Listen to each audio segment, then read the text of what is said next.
18 years, many leaders, almost none of them me.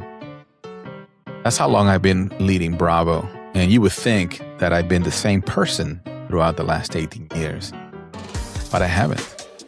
I've been many types of leaders. And interestingly enough, I started off the first 10 years more in the background leader. I had another leader in the organization at that time who was more of the voice, more the extrovert, me as a developer in the background, still participating in the decision making, but not being out there.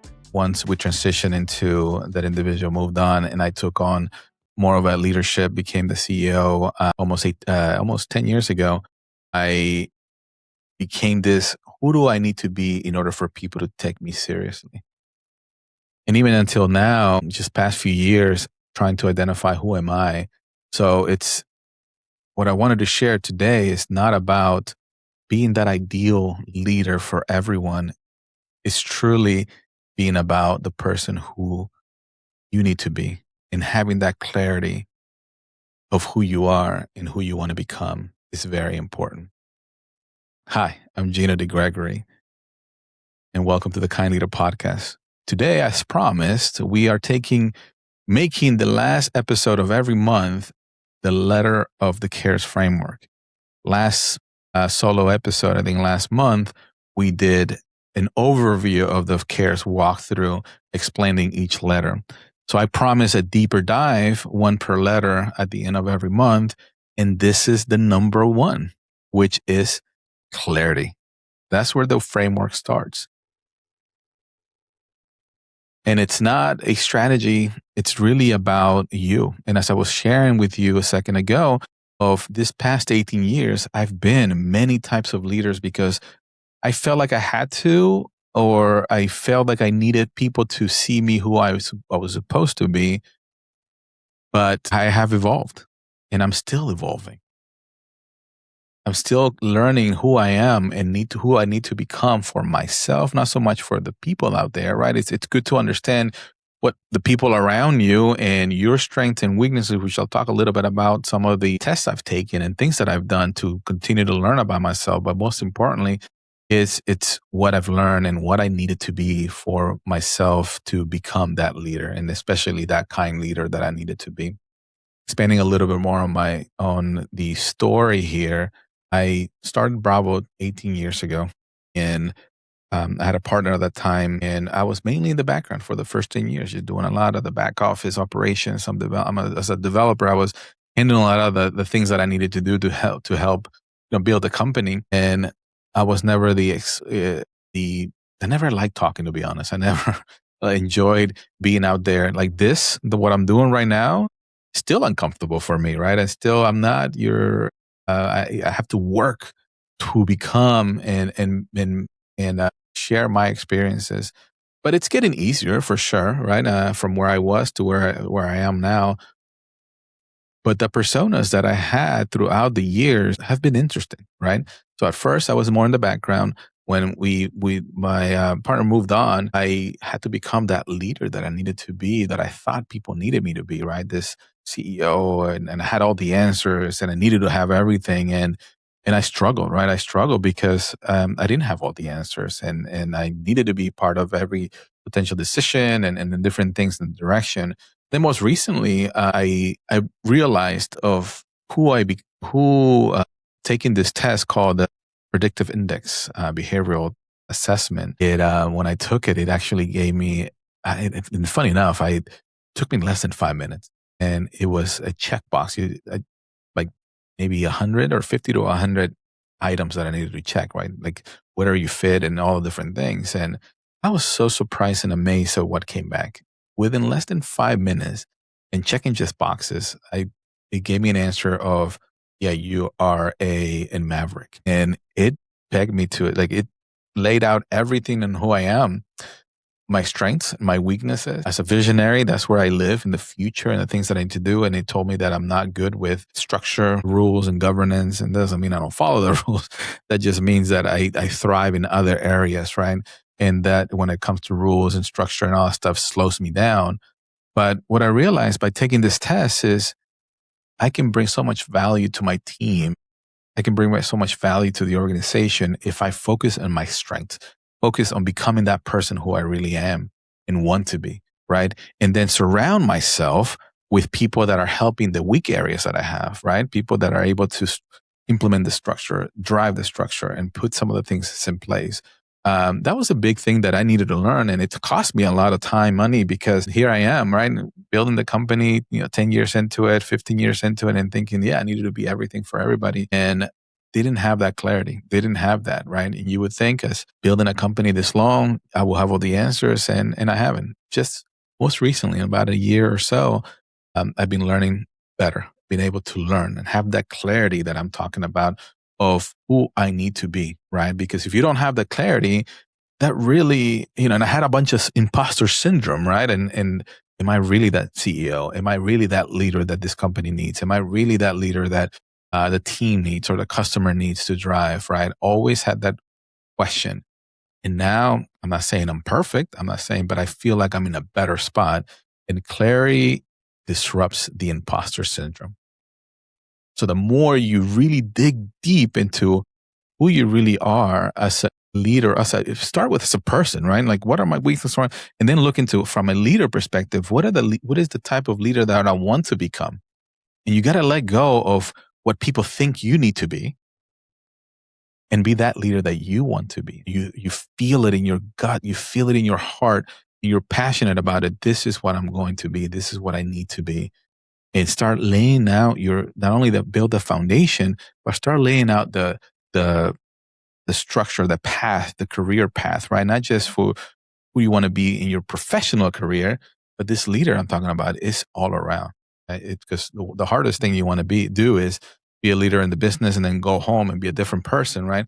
Got to merge the two. You are an individual, and how you function, whether it's at home, whether it's in the business, you are the same person, and you need to understand who you are so you can build your career, your life, to be honest, right? And how do you place or work with people around you? That's the biggest thing.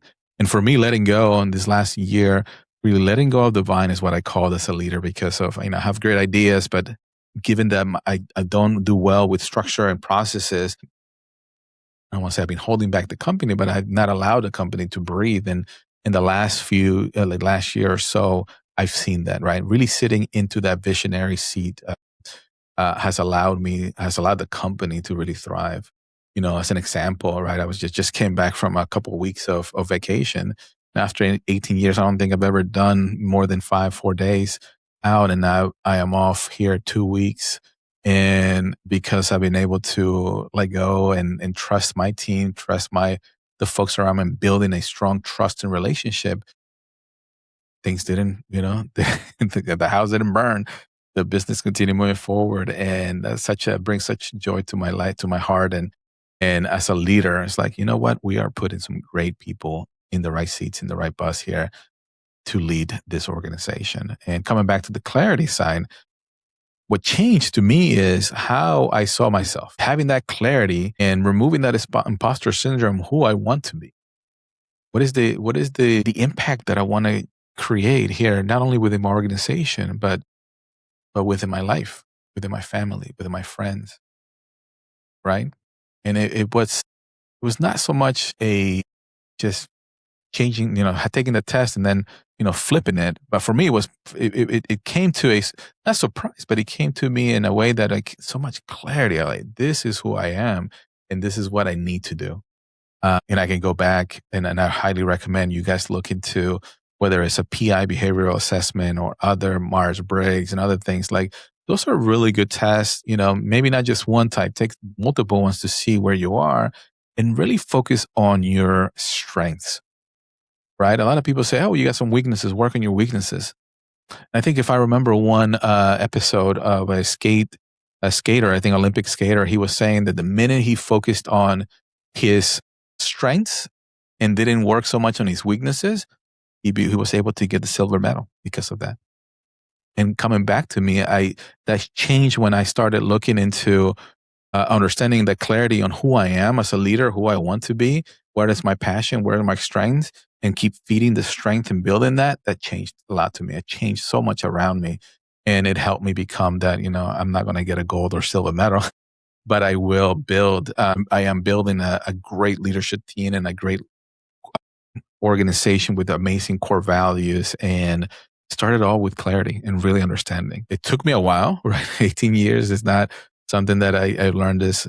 And I don't regret anything. I'm not the type of guy that I wish could have, would have, could have, should have type of thing. I am exactly where I need to be. Remember that. I am exactly where I need to be. So don't beat yourself up if you've been in a situation and you still don't know. You've been in there, whether it's 2 years, 10 years, 20 years. You're exactly where you need to be. But now that if you're hearing this, if you're listening to this message, this is the opportunity right now to have that clarity. Take the time to understand who you are and who do you need to be, because you live once. You only live once in this life. Why not make it the best? Why not make it in a way that you want to live with that clarity of who you want to become as a leader? What's stopping you? What's slowing you down? You. That's it. Nobody else. So change that. So I challenge you this coming week. If you have somebody that you trust, whether your significant other or somebody in, at work or something, like to ask some of these hard questions, right?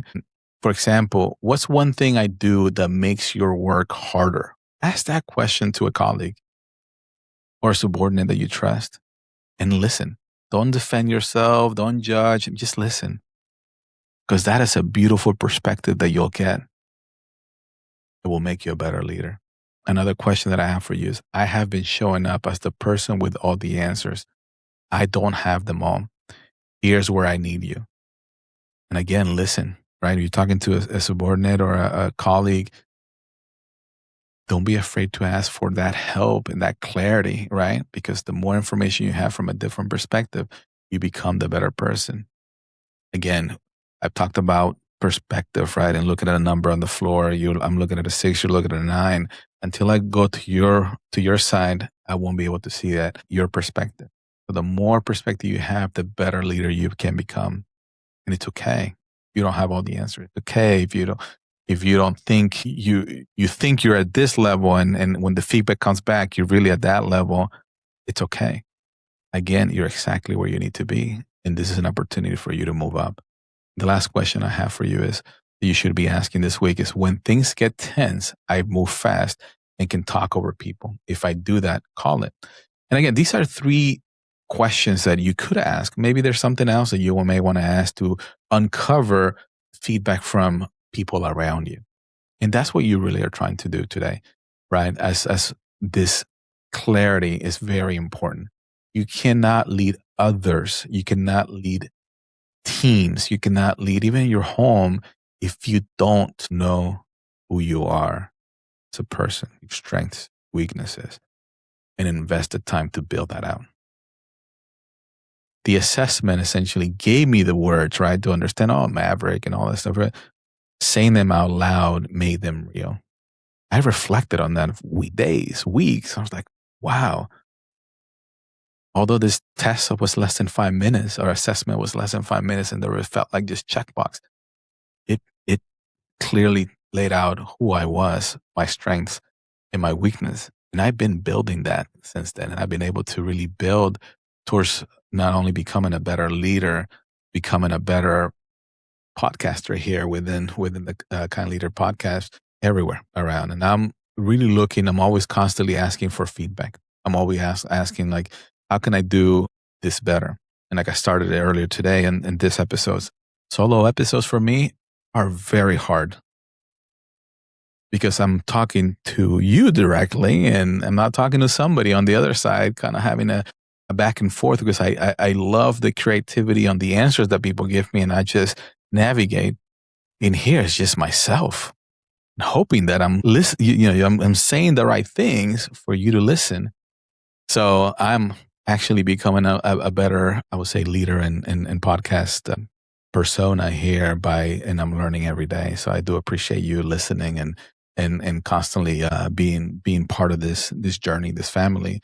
And I always welcome feedback. But closing it up, right? Looking at the clarity of the CARES framework. don't look at building that clarity. I already said it, right? Look for assessments if you can afford them, or they're not that expensive. There's some free ones out there as well. Work with your team, work with people that you trust, or even people that you're not necessarily uncomfortable with, that you may not know, hey, I'm doing this thing. Learn more about yourself. Put the tools in place that will give you the understanding of your strengths, your weaknesses, and invest more. Double down on your strengths so you can continue to become the better leader that you are. I'm constantly learning. I'm constantly building. You should as well, as a kind leader. So that is my message to you for this episode. I'm super excited to continue explaining and expanding on the CARES framework. For the next episode, we're going to be talking about A, which is for accountability, the standard with care, not fear, right? So more to come on the next episode. But this one, I remember that we are becoming that kind leader. But in order for you to become the best kind leader, you need to know who you are. You need to understand, have that clarity so you can become the best leader for everyone, for yourself. Again, we only live once, so make it the best one. And with that, I'll leave you with be kind, bring value, rise together. Have an amazing day.